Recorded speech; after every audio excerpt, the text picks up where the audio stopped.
আসসালামু আলাইকুম, সবাইকে নতুন একটা ব্লগ দেখার জন্য ওয়েলকাম করছি। কাছে দূরে এই মুহূর্তে যে যেখানে বসে দেখছেন, আশা করি আল্লাহর রহমতে সবাই ভালো আছেন।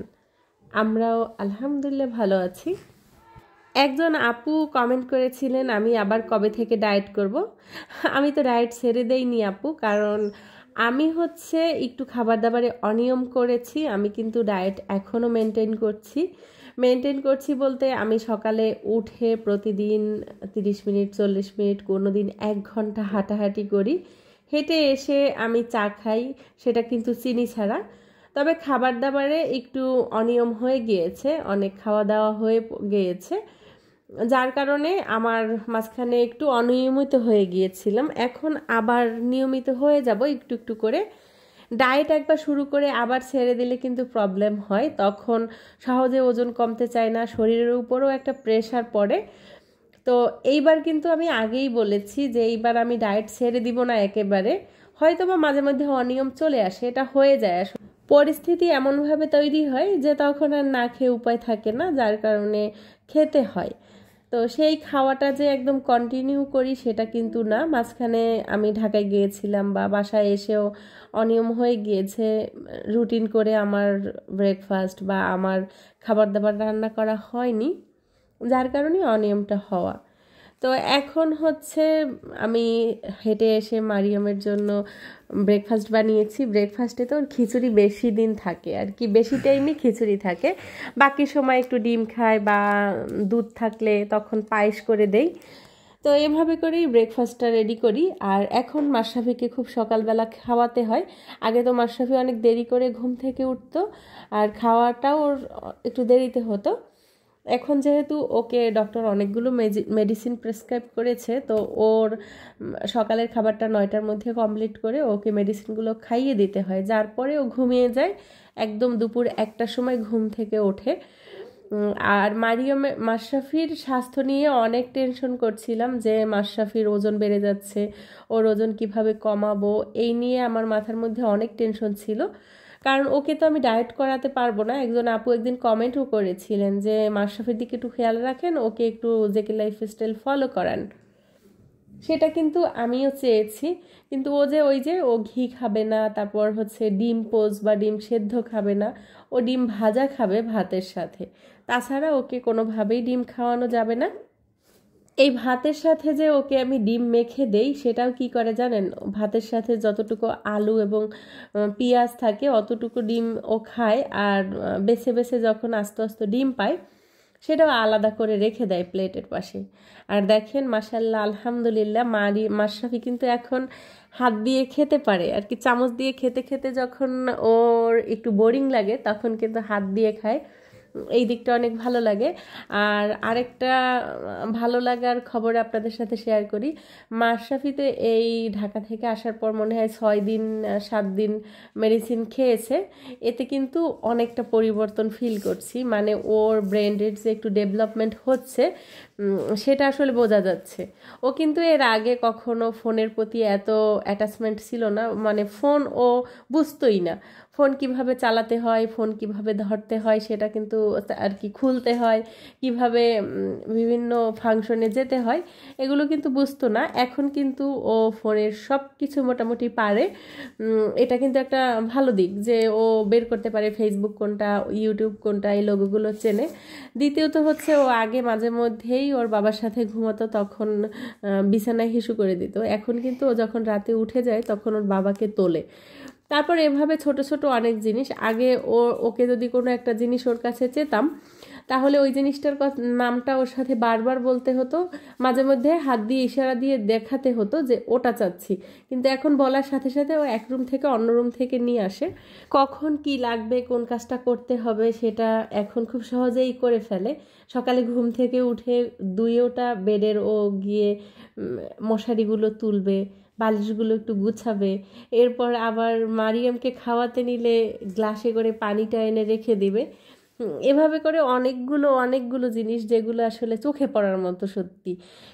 তো আল্লাহর কাছে সকল কিছুর জন্য শুকরিয়া, আর আল্লাহ যতটুকু দিবেন ততটুকুতেই শুকরিয়া। তো যাই হোক, আমি সকালবেলা ঘুম থেকে ওঠার পরে প্রতিদিন তো 40 মিনিট 1 ঘন্টা হাঁটা হয়। তারপর আমি যখন সকালের প্রথম খাবারটা খাই, মানে সব কাজবাজ গুছিয়ে সবাইকে খাইয়ে দাইয়ে তারপর আমি এভাবে কুসুম গরম পানি নেই, পানির মধ্যে একটা লেবু চিপে সেটা আমি খেয়ে নেই। মাঝে মধ্যে এর সাথে চিয়া সিড মিশাই, আবার মাঝে মধ্যে শুধু লেবু পানিটা আমি খাই। এটা আর কি খেতে কখনো ভুল হয় না, প্রতিদিনই খাই। মাঝে মধ্যে দেখা যাচ্ছে যখন বাসায় লেবু ফুরিয়ে যায় তখন হয়তো বা একদিন খাওয়া হয় না, কিন্তু তাছাড়া আমি একদম নিয়ম করে এটা খাই। এতে করে শরীরে অতিরিক্ত যে ফ্যাট এটা কিন্তু জমে না, ব্লাডে চর্বি জমার সম্ভাবনা থাকলে সেটাও জমে না। একটু খাওয়া দাওয়া হলে কি হয়, আমি হাঁটাহাঁটি করি, এতে কিন্তু ক্যালোরিগুলো বার্ন হয়ে যাচ্ছে, যার কারণে আমার কিন্তু ওজনটা তেমন একটা বাড়েনি। ওই 1 কেজির একটু কম বা 1 কেজি এভাবে বেড়েছিল। তো আমার ওজন কিন্তু বাড়েনি, আমি কিন্তু অনেক খেয়েছি, আগেই বলেছি যে আমার খাওয়া দাওয়ার প্রচুর অনিয়ম হয়েছে। তো এই যে চিয়া সিডের পানিটা আসলে এটা খাওয়ার পরে অনেকটা রিফ্রেশমেন্ট পাওয়া যায়। মানে আমি একটু হালকা কুসুম গরম পানির মধ্যে যেহেতু চিয়া সিড খাচ্ছি, অত বেশি ঠান্ডাও ফিল হচ্ছে না, আর খাওয়ার পরে সারাদিন অনেক ভালো লাগে। না খেয়েও থাকলেও মনে হয় না যে আমি খাইনি। এদিকে দেখেন যে গাছগুলো আমি আর কি ওয়াশরুমের মধ্যে রেখে গিয়েছিলাম, গাছগুলোর ভেতরে থেকে এত বেশি শেকড়ের সাথে গাছ বের হচ্ছে, যেটা আসলে ট্রান্সফার্ড হওয়ার কারণে ভেতরটা দেখা যাচ্ছে, দেখতে অসম্ভব রকমের ভালো লাগছে। আর পুদিনা গাছগুলো মাশাল্লাহ আছে, অনেক সুন্দর ছিল যখন ওয়াশরুমের ভেতরে ছিল। রোদে দেওয়ার পরে একটু হালকা গাছগুলোর পরিবর্তন ঘটেছে, তারপরও বেঁচে আছে যে এটাই আলহামদুলিল্লাহ। আর নিচ থেকে কিন্তু অনেকগুলো রুটস বের হচ্ছে, যা থেকে অনেক পুদিনা পাতা হবে। তো এইটা এই কর্নারে রেখেছি। আর এই যে দেশি পুদিনা পাতা, এই গাছটাও আমি মাটি চেঞ্জ করতে চেয়েছিলাম, করা হয়নি। তো ভেবেছিলাম যে এই বালতিটা সব ছাদে নিয়ে যাব, ছাদে রাখবো। ব্যালকনির এই কর্নারটা আমি আমার কাজে একটু ব্যবহার করব, যার কারণে এইটা হয়তো আর এই ব্যালকনির এখানে রাখা হবে না। আর এই পুদিনা গাছগুলো যে হয়েছে এতে আমি টোটালি সারপ্রাইজ, কারণ এই যে বালতির মধ্যে যে পুদিনা পাতা ছিল, পুদিনা গাছগুলো ছিল, ওখানে শিকড় ছাড়া কোনো কিছু অবশিষ্ট ছিল না, মানে মাটি খাবার কোনো কিছু ছিল না, শুধু পানির উপরে ওরা বেঁচে আছে এখন। লেবু পানি খাওয়ার পরে আমি এখানে 2টা ডিম খাবো, 2টা ডিমের সাথে আজকে একটা রুটি খাবো। আর 2টা ডিম আমি সরিষার তেলে ভেজে খাচ্ছি, কারণ হচ্ছে এত কয়দিন তো একটু শর্করা বেশি খাওয়া হয়ে গিয়েছে, যার কারণে ক্ষুধার প্রবণতাটা অনেক বেড়েছে। তো ক্ষুধার প্রবণতাটা কমাতে ডিমের ভূমিকা অপরিহার্য। ডিম খেলে পরে কিন্তু অত বেশি ক্ষুধাটা লাগে না। আর ডিমটা যদি ভাজা হয় সরিষার তেল বা ঘি বাটার দিয়ে, তাহলে কিন্তু ক্ষুধাটা থাকে না, তখন আর খাওয়ার অত বেশি আগ্রহ থাকে না। তো আমি এখানে একটা রুটি সকালে রেখে দিয়েছিলাম, তো 2টা রেখেছিলাম।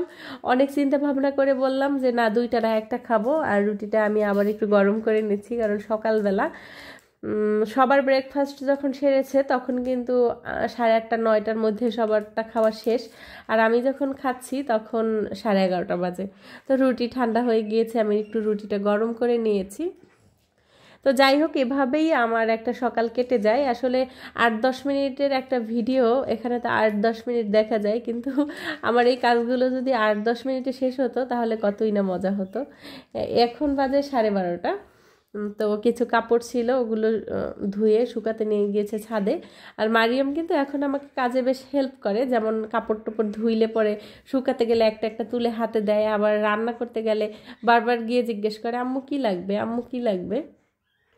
তো আপনাদেরকে আমার ছাদ বাগানটা একটু শেয়ার করি। তো অনেক দিন ছাদে আসলে ওরকমভাবে আসা হয় না, আর ভিডিও করা হয় না। তা আমি যখন ঢাকায় গিয়েছিলাম তখন আমার অনেকগুলো টমেটো গাছ মারা গিয়েছে, মানে 2টা টমেটো গাছ মারা গিয়েছে, তো যার জন্য আমার অনেক বেশি কষ্ট লাগতেছে। আর এই যে দেখেন স্ট্রবেরি গাছ, এখানে কিন্তু 2টা গাছ লাগিয়েছিলাম, 2টা গাছ দিয়ে কত শত গাছ হয়েছে এবং হচ্ছে। তবে এখন যে রুটসগুলো বের হচ্ছে গাছসহ, ওগুলো আমি ভেঙে দিচ্ছি, কারণ এখন তো জানুয়ারির শেষের দিকে পেরায়। তো এখনই যদি এত রুটস বের হতে থাকে আর তাতে করে আরেকটা নতুন গাছ হয়, এতে করে মেইন যে গাছটা, সেই গাছটার অনেকটা এনার্জি নষ্ট হয়, আর ওই গাছে ফল ফুল আসতে দেরি হয়। তো সে কারণে ভেঙে দেয়। তো এইবার আলহামদুলিল্লাহ আমার ছাদের গাছগুলো বেশ ভালোই হয়েছে। আজকের ব্লগ এ পর্যন্তই। জানি না শেষ পর্যন্ত আমার ব্লগটি দেখেছেন কিনা। ব্লগের কোনো জায়গায় কোনো অংশে একটুখানি ভালো লেগে থাকলে প্লিজ একটা লাইক দিবেন। চ্যানেলে নতুন হয়ে থাকলে আমার চ্যানেলটি সাবস্ক্রাইব করে বেল বাটনটি ক্লিক করে অল অপশনটি সিলেক্ট করে দিবেন। এই কাজগুলো যারা অলরেডি করে ফেলেছেন তাদেরকে অসংখ্য ধন্যবাদ। আবারও কথা হবে আর একটা নতুন ব্লগে। ততক্ষণ পর্যন্ত সবার সুস্থতা কামনা করছি। আল্লাহ হাফেজ। আসসালামু আলাইকুম।